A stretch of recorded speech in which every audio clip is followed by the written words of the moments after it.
Joining us now, Baker Machado, host of the Baker Show podcast. Baker, great to see you, my friend. Let's talk about these numbers. What do you make of today's earnings report for Chase and Wells Fargo both?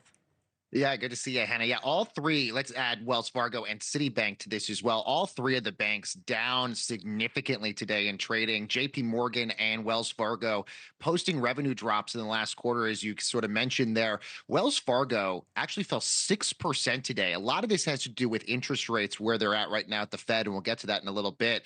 The second quarter revenue for JPMorgan fell 9% year over year. Wells Fargo, their second quarter profit dropped about a 1% year over year.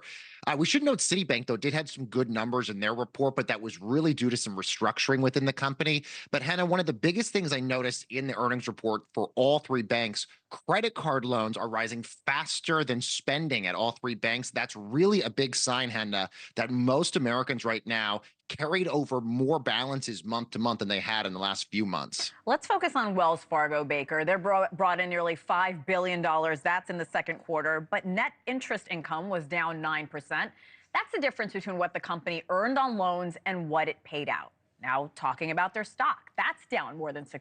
What's your reaction to these numbers? Look, it's really bad for Wells Fargo, mainly because Wells Fargo deals more with giving out loans to people like me and you, whereas you see companies like JPMorgan Chase and Citibank, they tend to do more bigger transactions when it comes to companies and all these other things. So this obviously clearly has to do with the health of the American consumer, and that's why you're seeing companies like Wells Fargo down today. Let's go back to Chase. CEO Jamie Dimon saying in a statement today, inflation and interest rates may stay higher than the market expects because of fiscal deficits, infrastructure needs, and militarization around the world. I know you follow, stocks very closely, Baker. Does that mean inflation is just going to be the new normal moving forward this year? Yeah, look, Hannah, this, I think, took a lot of people by surprise, given the fact that we got such good consumer price index numbers earlier this week, where it showed that inflation was, in fact, coming down. But as you mentioned, Jamie Dimon kind of raising the flag here, saying, look, fiscal deficits and structure needs, those are all going to be things that are going to be still and stubbornly high for the next few months, maybe the next year or so. This all comes down, Hannah, at the end of the day, of what the Fed is going to be doing with interest rates. The likelihood here is that Jerome Powell, the Fed chairman, could actually cut interest rates maybe in September, but it's really an open question if we just get one or two interest rate cuts this year. He did express concerns, Jerome Powell, that the interest rates were too high for too long, and that could jeopardize economic growth here, Hannah. But either way, the banks are counting on an interest rate cut soon. I'm glad you mentioned Chair Powell. Here's what he had to say about the economy.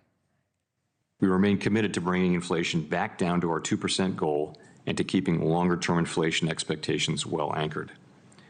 Restoring price stability is essential to achieving maximum employment and stable prices over the long run. So when would you expect the Fed to act on interest rates? Do you think it will remain September, like you mentioned? I think it's going to be September, Hannah, but the big open question is going to be here is that going to be the only rate cut we get for the rest of the year? Right. I mean, likely maybe there could be one in December, but Hannah, think of how much that impacts people like me and you when you want to buy a new car, when you want to buy a house. High interest rates are really not a good thing. So if you only get one this year, that means we're going to be dealing with a very tricky economy, at least for the next few months. Always great context. Baker Machado, host of The Baker Show. Thank you. Thanks so much for watching. Just go to joinnn.com to find NewsNation on your television provider. And don't forget to click the red subscribe button below to get more of NewsNation's fact-driven, unbiased coverage.